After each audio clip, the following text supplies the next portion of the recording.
The H2O Show on BBC Radio Solent. What a beautiful day to be out on the water here at the first ever Gosport Marine Festival. Good afternoon, I'm Geoff Holt, and this week I'm recording H2O in Gosport at the first ever Marine Festival.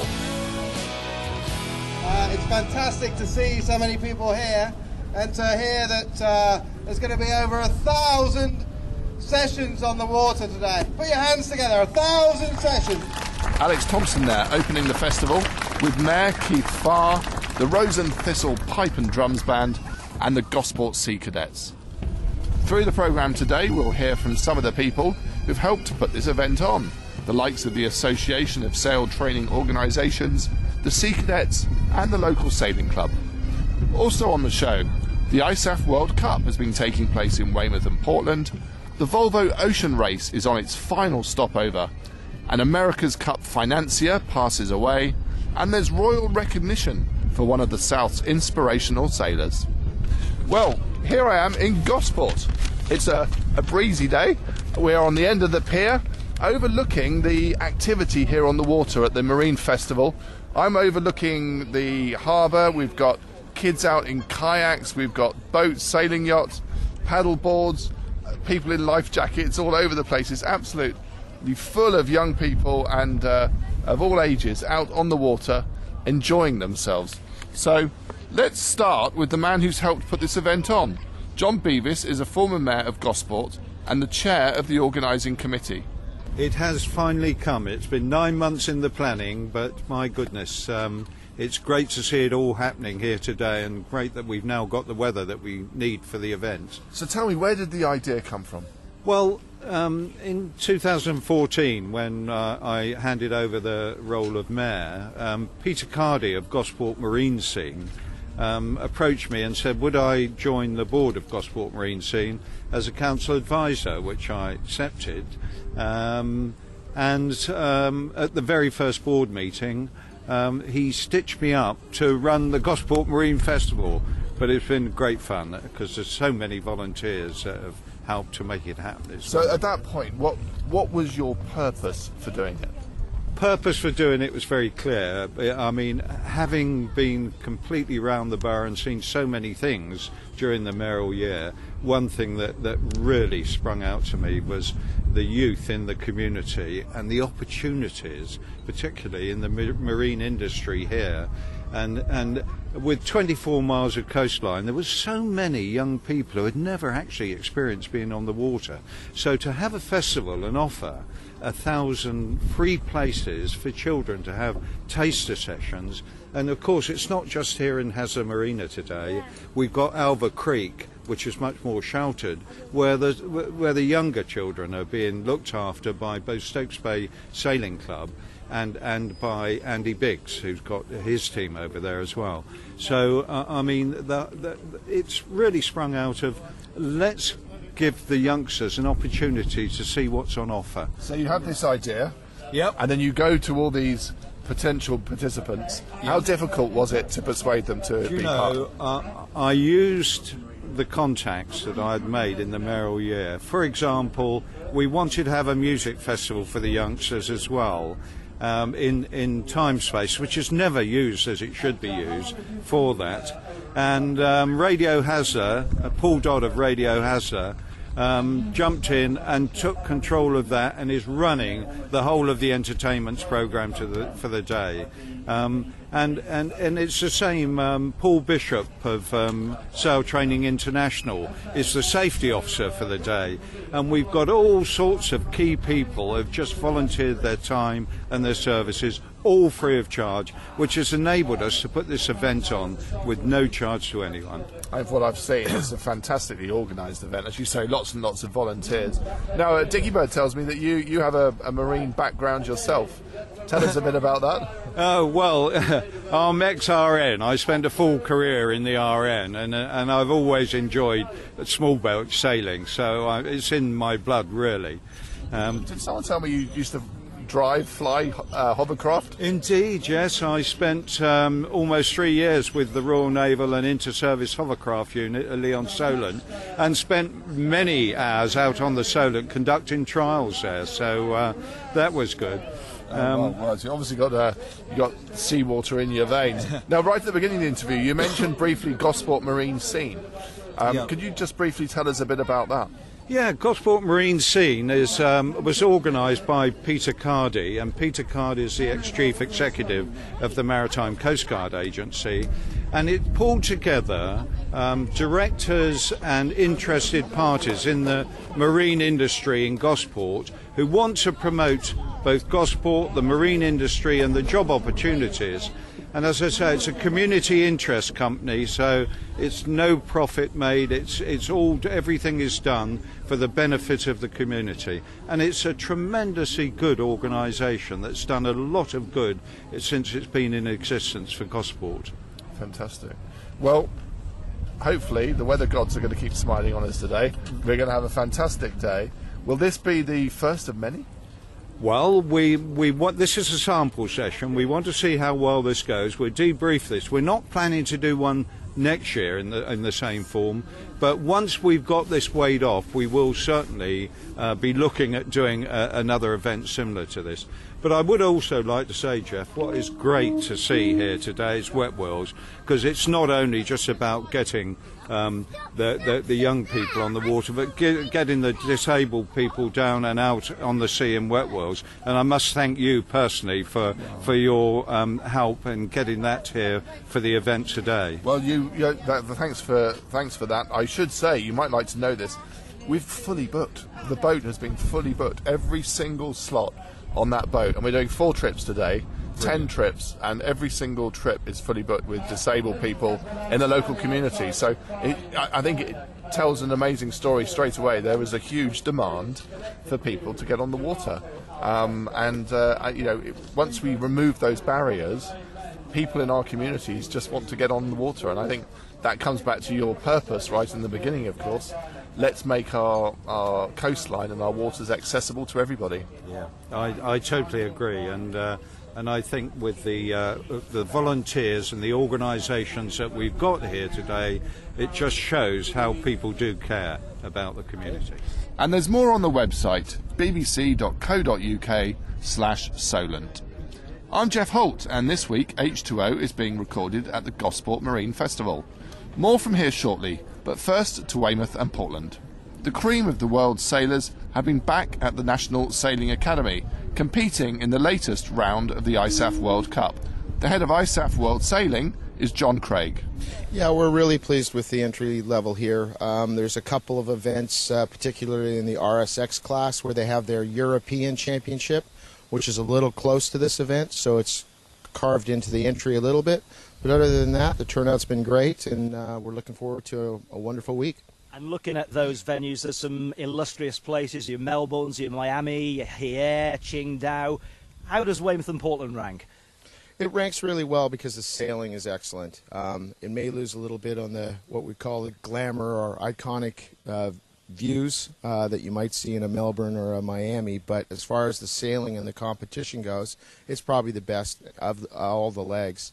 The other part that's great is it's coming back to where the Olympics were, and it's a homecoming for a lot of the Olympic champions, and they're excited to be back here.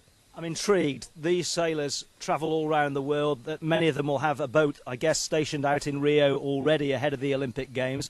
How do they get to all these venues? China, America, Australia? It's a large logistical shipping movement. We call it the bus, and basically we try and help facilitate the movement of the sailors' equipments from World Cup event to World Cup event, of which there's the 5 and then the final in Abu Dhabi, which makes it 6. Then couple that with their World Championships, which are in New Zealand or Argentina or Clearwater, Florida, and then you've either got 2 or 3 boats you've got to logistically move around to stay on track. And very quickly, I know one of your goals is to get the public out there to watch World Cup events. Are you confident you can do that here at Weymouth and Portland? Yeah, we are. The show is getting closer to shore. It's getting more exciting, and we keep trying to innovate to bring in some of the America's Cup type graphics, and we're hopeful that we'll be able to draw people in. All of our Great Britain Olympic and Paralympic sailors in action, just over a year to go now until the Rio Olympic Games. Well, Matt Sheehan's one of the commentators out on a rib on the water all week. He's been close to the action. We're really interested in Portland's Giles Scott, of course, the current world champion in the Finn class. He lives up on Portland. What's your gut feeling, mate? I mean, you know the sailing fraternity inside out. Is this man capable of filling the shoes of Sir Ben Ainslie? I think he is in terms of winning a medal in the Finn. I think he is. He's a datum in the class. I mean, he's been there for a long time. He pushed Ben really hard indeed, and those that follow it closely will remember that when it came for the qualification, because only one person in each class can go to the games, there was a question mark over whether Giles might actually oust Ben for that spot. Giles is a very, very talented sailor, and you can see that.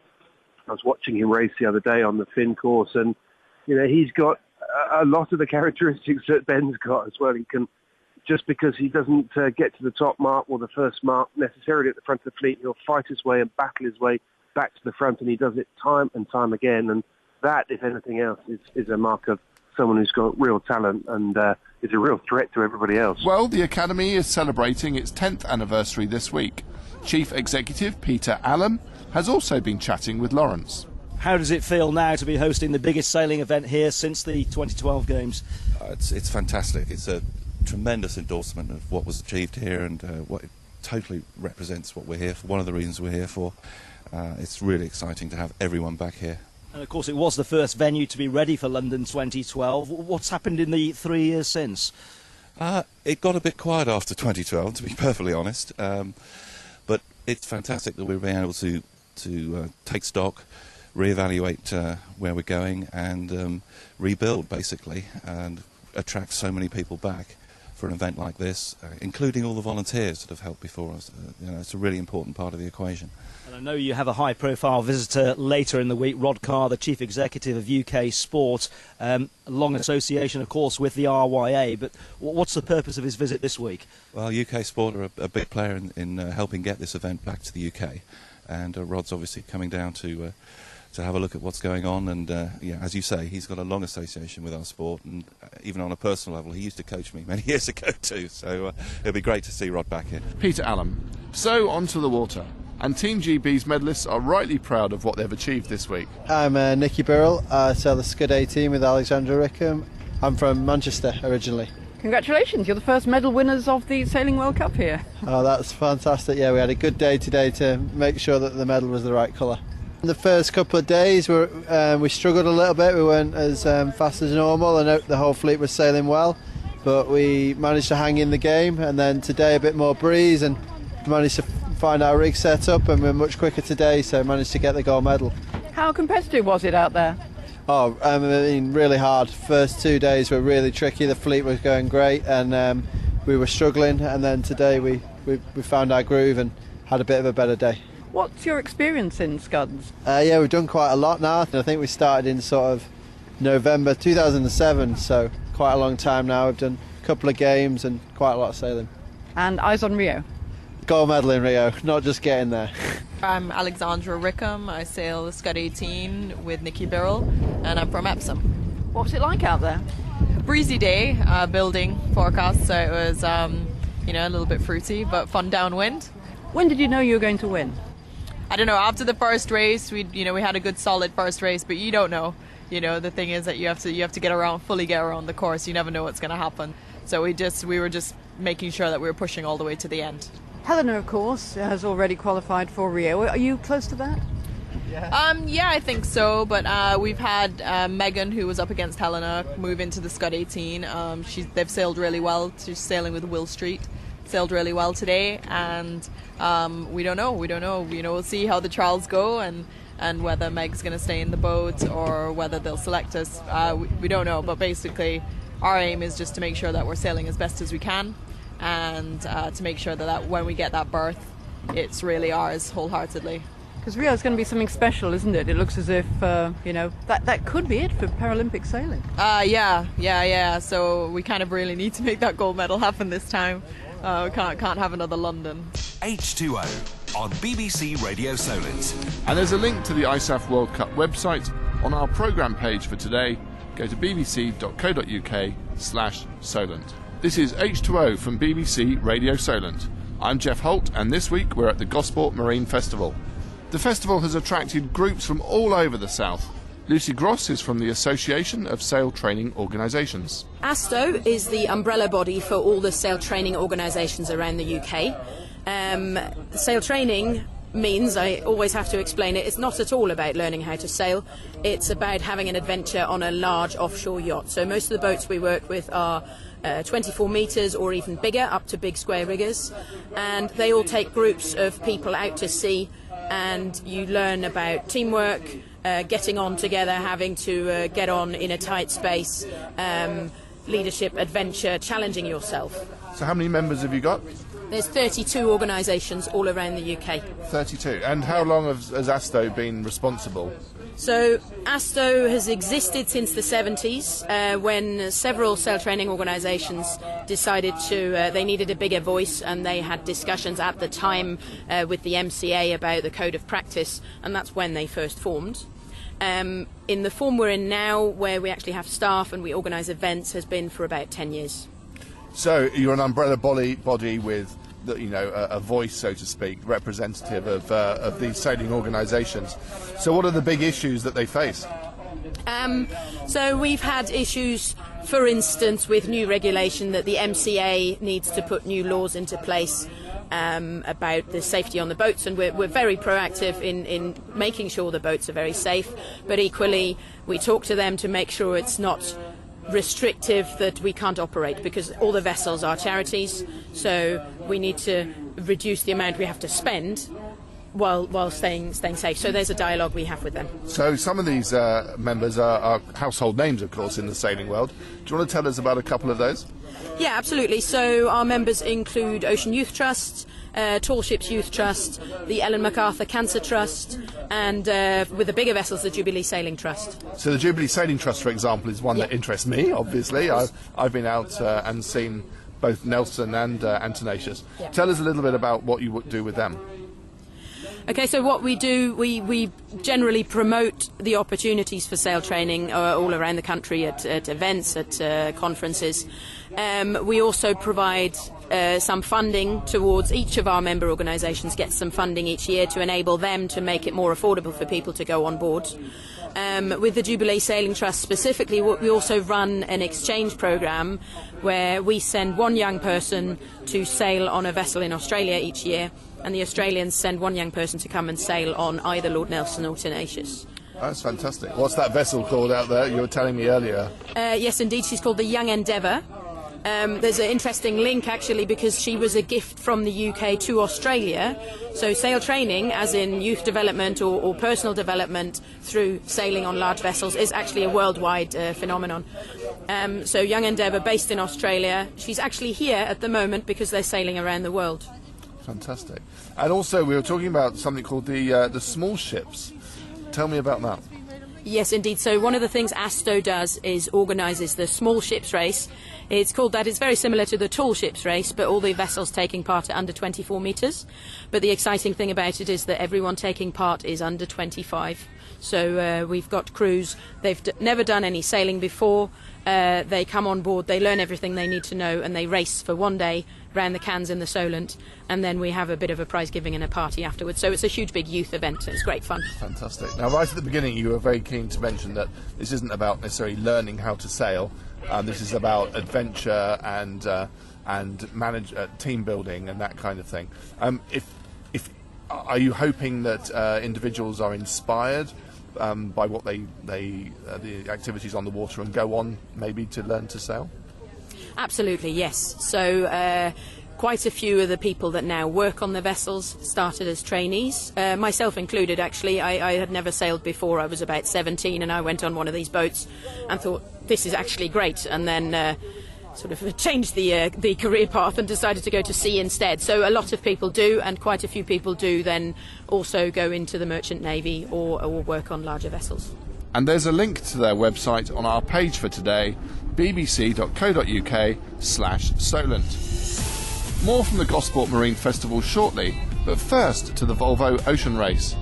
And Warsash skipper Ian Walker has led Abu Dhabi Ocean Racing to victory in the race with one leg still to go.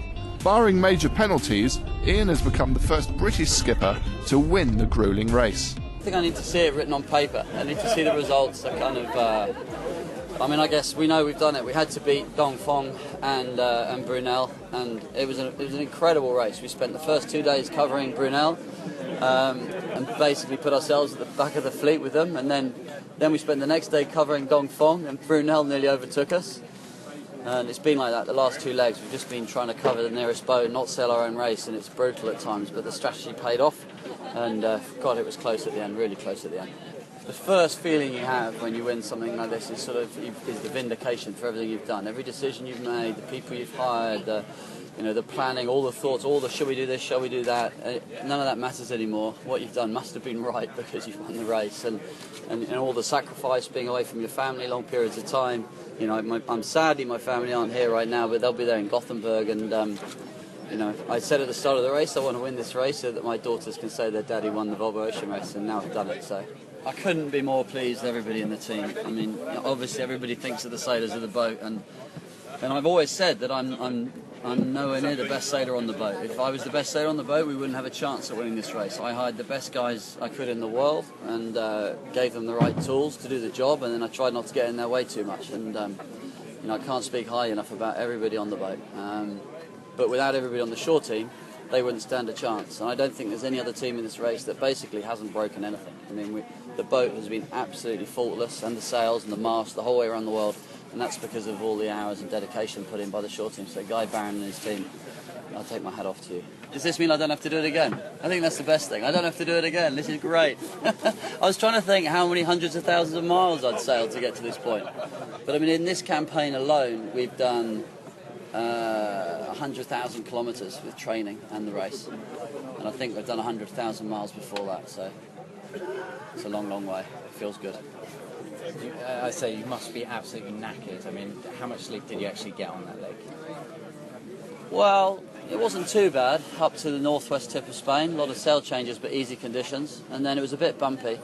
And we, unfortunately, because we went the northern route, we ended up doing loads and loads of tacks, so that was very broken. So we didn't sleep too much the next day, and then got a little bit of sleep in the last 24 hours, but I was a bit too busy looking at the computer trying to work out whether we were going to be ahead of Brunel or not. I'd jump in my bunk and then I'll go have a look at the computer, I'll get up, look at it, and I'd jump in my bunk and I didn't know, this is ridiculous, I'm just not going to go to bed. Meanwhile, Team SCA are celebrating becoming the first all-female team to win a leg of the race in 25 years. Here's Sam Davies. This is one to add to show that we really can do this, that we're not there yet everywhere for sure. We've still got a lot of the mountains yet to climb, but I think it's proof that we're getting there, and we can sail this boat as well, if not better, than everybody else. And you can follow the last leg of the race on the Volvo Ocean Race website. There's a link on our page for today, bbc.co.uk/Solent. The H2O Show on BBC Radio Solent. I'm Geoff Holt, and this week I'm recording the show at the Gosport Marine Festival. We'll hear from some more of the exhibitors here in a few minutes, and we'll take a look back at the life of an America's Cup giant. But first, a local fundraising sailor who has pushed the boundaries further than most could ever dream of has been recognised in the Queen's birthday honours.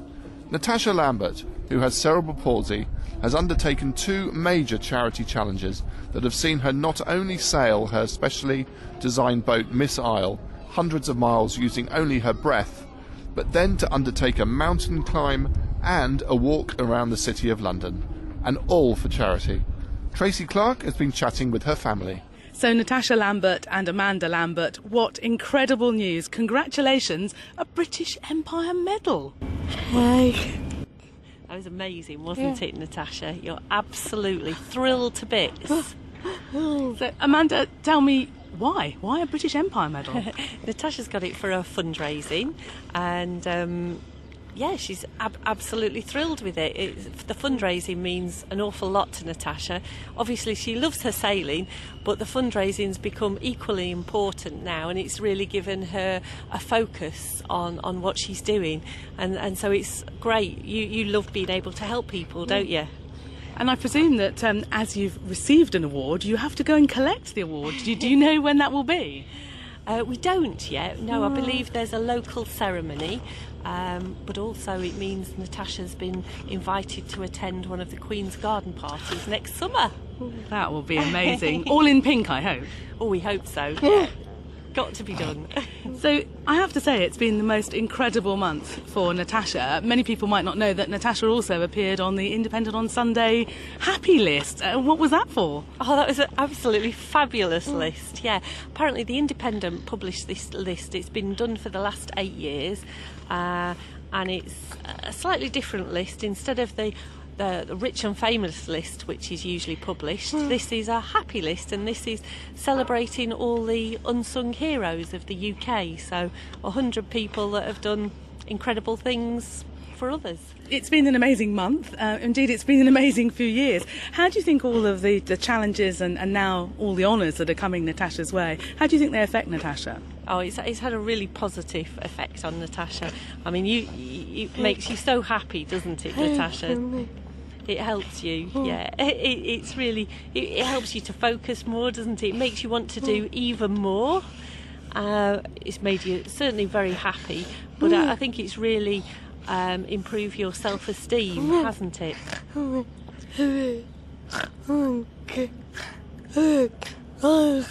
makes you feel you want to work harder. Yeah, it's very worthwhile, isn't it? It makes you feel how worthwhile everything you've done is. And so Natasha, in the past, has done a lot of fundraising for other people. Natasha's now laughing at me. You've done an awful lot of fundraising in the past for other people, but is now raising for her own charity. Tell me a little bit more about that. Right, Natasha's setting up a charity called Missile's School of Sit-Puff Sailing, and that's to enable other people with similar needs to Natasha to be able to learn to sail just as Natasha herself has. And that's really been born because it has meant so much to Natasha, and we feel now that we're in a position to be able to help and offer that to others. So will Natasha be actively involved in that? Yes, definitely. Apart from the fundraising, which Natasha's going to carry on doing the fundraising, Natasha's going to be going to other organisations and schools and places to explain what she does and to talk to people, to show videos of what she's done, and hopefully to encourage others. And also Natasha's, once she's 18, she's going to be joining the trustees to help to make a lot of the decisions for the charity. So yeah, Natasha's going to have a very big part in it. And 18 isn't very far away at all, is it? Huge a smile here. There's something very special happening just before your 18th birthday. Yeah, on the day Natasha's due to celebrate her 18th birthday, she's having a big party. But on the day, Natasha's actually been asked to start the Round the Island race, the JP Morgan Around the Island race, which is absolutely amazing. You can't believe it. So it's going to be an incredible day. But why you? Because you're extremely special. Now, I always hate asking this question of Natasha, but I'm going to ask it anyway. What next? Have you got any ideas, Tash? Bigger. It's always bigger. Well, that's a good note to leave it on. Congratulations, many congratulations to you, Natasha Lambert. And there's a link to Natasha's website on our programme page for today. Go to bbc.co.uk/Solent. I just think that's the most fantastic news about Natasha. She's done so much to support worthy charities. I'm very fortunate to know Natasha and her family, and I just don't think it could happen to a nicer person. Do you? Wonderful. Well, this is H2O. I'm Geoff Holt, and this week I'm at the Gosport Marine Festival. The Gosport Sea Cadets are here in force, and earlier today I caught up with Steve Ditchburn. We're taking the people out on the water, supplying the buoyancy aids. Our cadets are going around collecting the money or doing the fundraising, and generally we're being used as runners for the organisation to help them out. So are these your young people I can see in their blue shirts and blue trousers walking around everywhere in uniform? Yeah, well, we've been a little bit nicer to them. We haven't been in their full uniform. They did a march through the town with the pipe band in their best uniform to be shown off, and then we've let them relax into what we call their working rig, their number 4s, with trainers for a bit of comfort, just so they could go around and show their faces and with a bit of publicity for the Sea Cadet Corps as well as the event itself. So when were you first asked to help out? Tony Salmon, our commanding officer, has been involved in planning from day one. So it's an annual event that we come down and help out with. So it's a standing thing in our calendar. I was going to say, it's not the sort of thing you just turn up and do. No. There must be quite a lot of planning. Yeah, especially with obviously 90% of the boats that are on the water are our unit boats. So obviously the logistics of moving the boats around last night. So we've been planning this for about 3 or 4 months, detailed, so that we know where we're doing and what all the staff are doing. How many members have you got? Today at the event, there's about 25 cadets and 15 staff helping out. We've also got our Parents and Friends Association that are down doing the buoyancy aids and obviously looking after the cadets with us as well as I think we've got 7 or 8 uniformed staff or instructors out on the boats and obviously keeping an eye on the cadets ashore. You mentioned the boats. What boats have you got here? We split the kayaks, bosun, which are the two-man dinghies. We've got 3 power boats, and we've got 2 of our what we call Trinity rowing boats, 4-man rowing boats, the ones the cadets use predominantly for their events that we do. It's a cadet design boat, very light, and we've got a couple of instructors taking people out in that. Are those the boats I remember seeing on the Thames at the Queen's Pageant? That's exactly the same boats. Although this time we haven't got the motors on the back that they use. They're using the oars this time to manually power them along. So whereabouts are you based? We're based over in the old dockyard by the fueling jetty, just inside Clarence Yard. It's about 2 minutes walk away from here, and that's our Sea Cadet headquarters, and our boat station's just off the fueling jetty, just around the corner from where we are now. Tell me a bit more about Sea Cadets in general. It's Sea Cadet organisation's kind of split into 2 bits. We've got junior cadets, which they join at 10 to the age of 12, which gives them a little insight into it, and then at the age of 12 they can become a Sea Cadet from the ages of 12 to 18, and we carry on. Although by dominant we are Sea Cadets, we are a charitable organisation. We work hand in hand with the Navy, but we're not tied to the Navy. It's a charitable organisation. We do obviously the boating, sailing, kayaking, but they also do rock climbing, mountain biking. The way we're looking at it, we just had a cadet come back from doing their flying course. So really, if they can think of an event that they want to do, there's a good chance that the Sea Cadet Corps will have somebody, qualified someone that will be able to take them. It's obviously, and being a national organisation, we've got training scattered all around the country. We've just had some cadets come back from Australia on an exchange tour, and obviously there's a lot of publicity recently about the new TS Royalist, which should be hitting the water soon. And would it be fair to use the phrase a feeder, for, if you like, for the Royal Navy? Or the days of us being a feeder, when I was a Sea Cadet a long time ago, back in the 70s, we were more or less seen as a feeder. The aim of the Sea Cadet store is to give people life skills and experiences that they wouldn't get sitting playing on their PlayStation or Xbox, sat in their living room. We like get them out, get them in the fresh air. They're not sat around at home at the moment. They're out meeting people, talking to people, and it's more to do with life skills and giving experiences than feed them into the Navy. I noticed a lot of girls as well. Yes, the girls. There is no activity we do that can't be done by both sexes. Everything is it's an equal opportunity for everything we do, for every event we do. Obviously, safeguarding is one of our big priorities, so everything is looked after. But we predominantly at our unit, I think we're probably about 45 girls, favourite girls. I think we have slightly more girls in our unit than we do. So how many? We said how many are here today, but how many members have you got of the unit? In the unit itself, we've just gone up to 51 cadets, including juniors, and we've got, I think it's 12 members of staff, uniform instructors, and then another 15 or so parents and helpers that come down and do the little tuck shop and all the other events for them. So how do you find new Sea Cadets? When I was a cadet, I think there's a lot more opportunities now than there used to be. We were set in our ways following not so much Navy disciplines, but now everything's open, mountain biking. It's not fixed to going on the water. Everybody had the impression all we did was get in boats to go on the water. Now we do everything. So do you go to schools and sort of promote what you do, or how do you attract new people? There are people that go around and do schools. Obviously we do events like this, but the biggest one we find is people just put a search in for Sea Cadets onto a web search. We come out number one and there's a search thing, or in this area just type in Gosport Sea Cadets and our web page comes up at the number one at the top.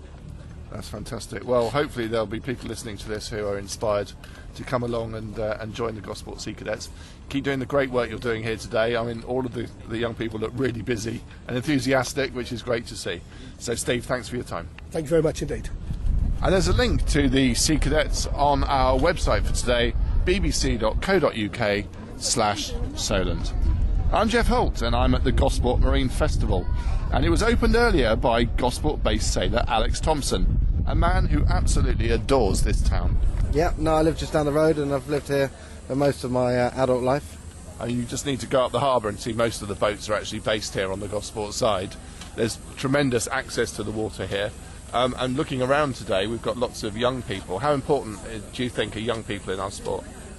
I mean, obviously they're the future, but I think even more so for Gosport. It's Gosport is almost a big marine town. It certainly has the opportunity to be a big marine town. We've got sailing clubs everywhere, yacht clubs everywhere, and they're the future. So if we can get young people out on the water, then we might find another Ben Ainslie. You never know. Yeah. And number two, there's lots of work here. So for jobs and for the future of the economy of Gosport, it's really important. Of course. And your team is based here as well?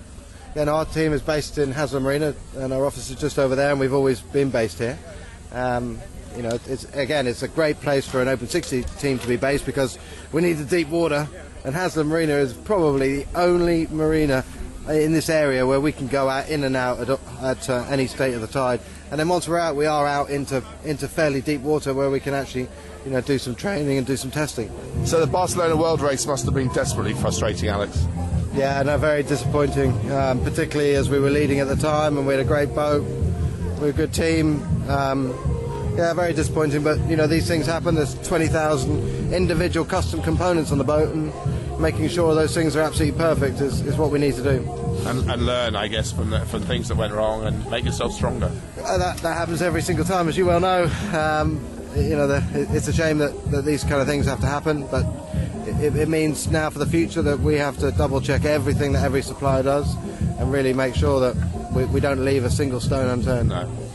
So you over here in Gosport, we're looking over the Ben Ainslie Academy. You can't not miss that every day. Every day you look out the window. It is fantastic, isn't it? I mean, they've How done good is that for English sailing? Well, not just English sailing, but Portsmouth Harbour and Gosport. I think it's fantastic that the talk of Emirates sponsoring the tower. I mean, that's great shows straight away that Ben Ainslie Racing is bringing jobs and improving the economy of Portsmouth and Gosport. And I think you'll know as well, Geoff, that the more one design they make the America's Cup, the more that will be, the more chance that Ben's got. And I think he's got a seriously good chance now. And what about your plans for the next season or two? Our new boat's continuing to be built at Green Marine up in Southampton, and we really hope that she's ready for the Fastnet race and the Artemis Challenge in Cowswick. It's going to be a push to get ready, I can tell you, but we hope she's ready. And then after that, we've got to prepare for the Jacques Vabre from Le Havre to Itajaí, south of Rio. So that'll be a long race, two-handed, two people, and then we bring the boat back up to the Caribbean, and I'll race single-handed back to France. So it's a busy last part of the year, but it's very exciting to have a brand new boat. I feel very privileged to have something that's built specially for me like that. And will she be based here in Gosport?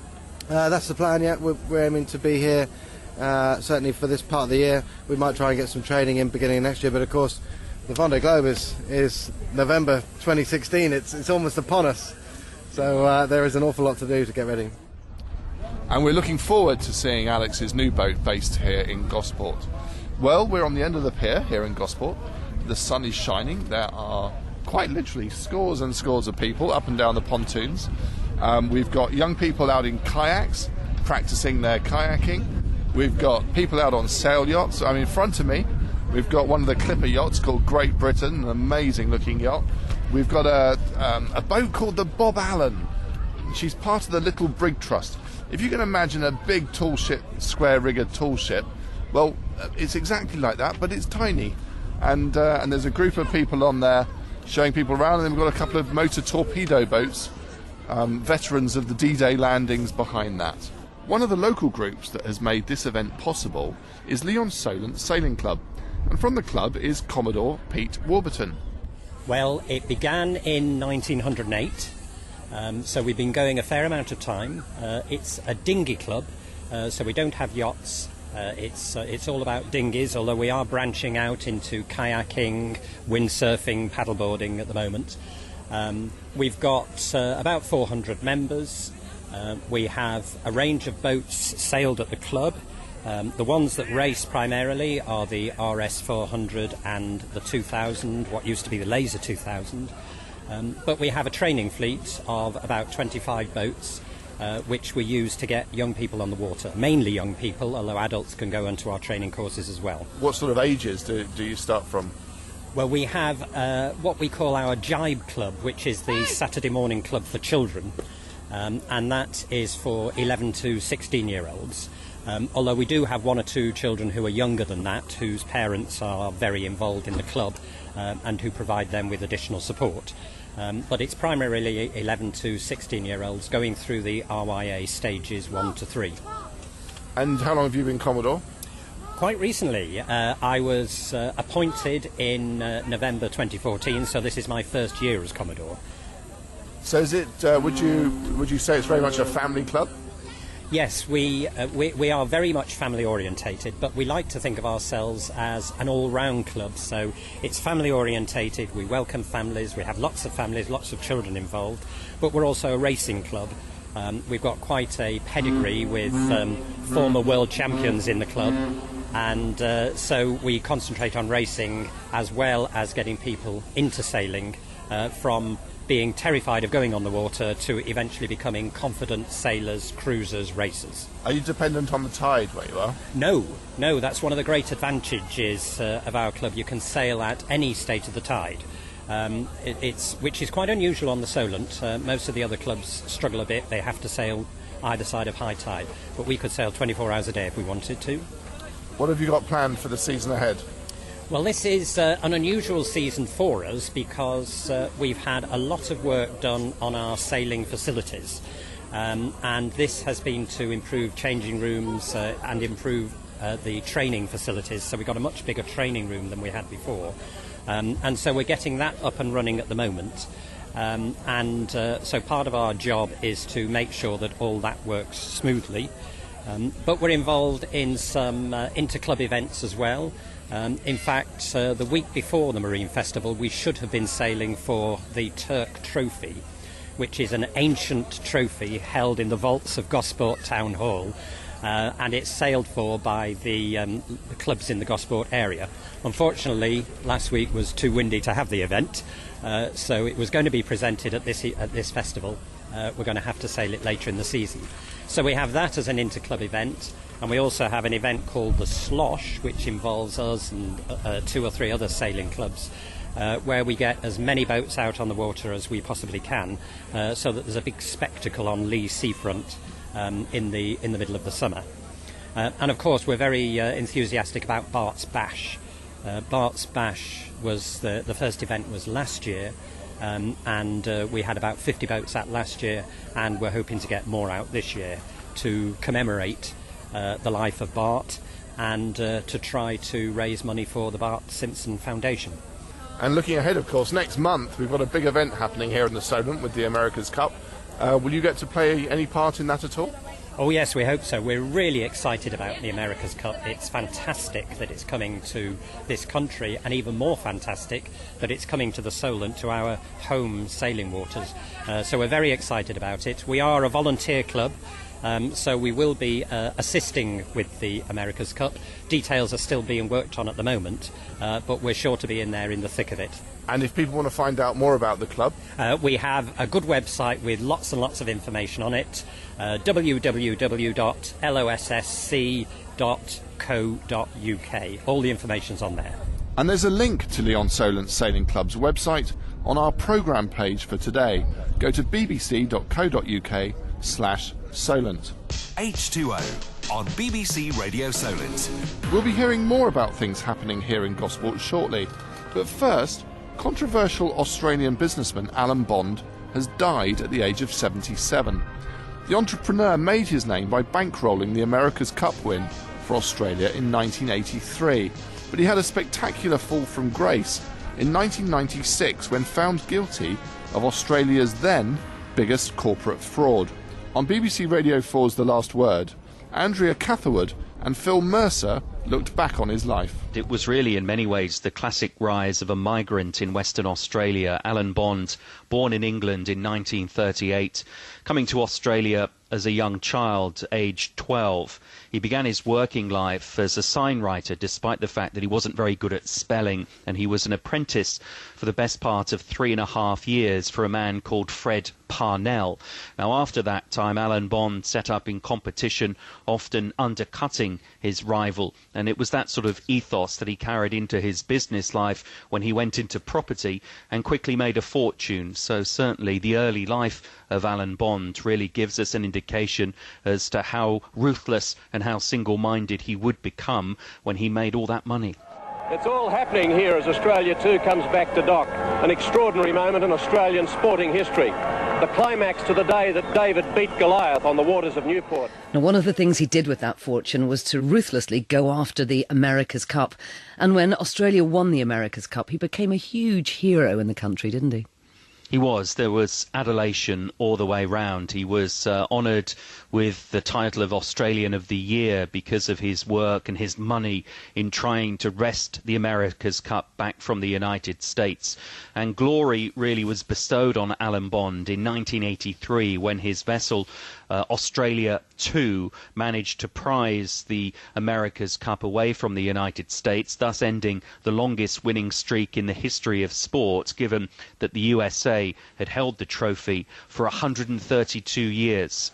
I'm so pleased that we can say not goodbye to Newport and to many friends here, but an open invitation to the people of Newport and the people of America to come to Perth in Western Australia and try and win it back. So in so many ways, this was Alan Bond's glory moment. And the victory really did transcend sailing and was a symbol, really, of Australia's rise. It was competing at a global level, and that really was down to Alan Bond and his money. And I don't think Australians ever really forgot that, despite the troubles that he later got himself into. Phil Mercer there, looking back at the life of Alan Bond.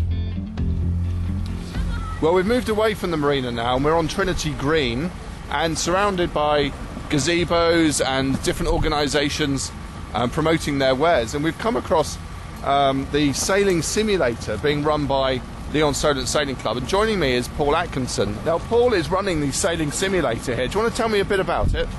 Yeah, this is a simulator which we can use for all types of boats. We've got an RS Terror on here at the moment, and we're just down here trying to give kids a feel of what it's like to sail a boat. And what we're looking at is an RS Terror sitting on a gimbaled type contraption with springs. Is it realistic? It's reasonable in today's weather, which is really windy at the moment. We can make it quite realistic for the kids to get an idea of what the boat's like. It's more stable probably than in real life, but it's fine. So you're an instructor at the club? No, I'm the Rear Commodore Sailing for my sins, so that means I'm sort of involved in lots of bits of the sailing, but I'm not actually an instructor. So what are you finding? You get a kid sitting on the boat, you put a main sheet in his hand, then what? Well, we're just trying to say, to be fair, it's appealing to a young age group at the moment because it's more fun than wandering around with mum and dad. But yeah, sort of 6 to 10 year olds. But they're loving the feel of the boat because it moves around. It doesn't just sit there and it's a static thing. It moves and it's a bit unpredictable because there's plenty of breeze. So they're really enjoying it. And our idea is to get them to think, well, I want to try that a bit more later on. Okay, well, let's speak to somebody who's just got off the simulator. Hello there, what's your name? Henry. How old are you, Henry? 6. Now, Henry, you've just been in the training simulator. What do you think of it? It's good. It was good. Is that your first time in a boat? Yeah. It was. What do you like about it? The way it walked off backwards. Only adults. That way and that way. That's basically fine. And did you have to pull any ropes or anything? Yeah, I had to pull the orange rope there. Did you? And were you being told what to do? Yeah. And do you think you could sail a real boat now? Yeah. You do? Because this wasn't on the water, was it, this one? No. No, whereas a real one, you might get a bit wet. Yeah. So do you want to be a sailor when you're older, maybe? Yeah. Well, there's a very famous sailor in Gosport called Alex Thomson who sails around the world. Maybe one day you could sail around the world. All right. Okay, thanks for your time, Henry. That's okay. Well, it's been a fantastic day here at the Gosport Marine Festival. seeing all the young people out in the water, and let's hope, you never know, it may have inspired the next generation of sailors. So, from personally, a big thank you to the organisers. Thank you also to everyone for making this show possible. Next week, Shelley and Tracy are at Seawork International. And if you miss any of our programmes, there are hundreds of clips from the show to listen to again. Just go to the website bbc.co.uk/Solent.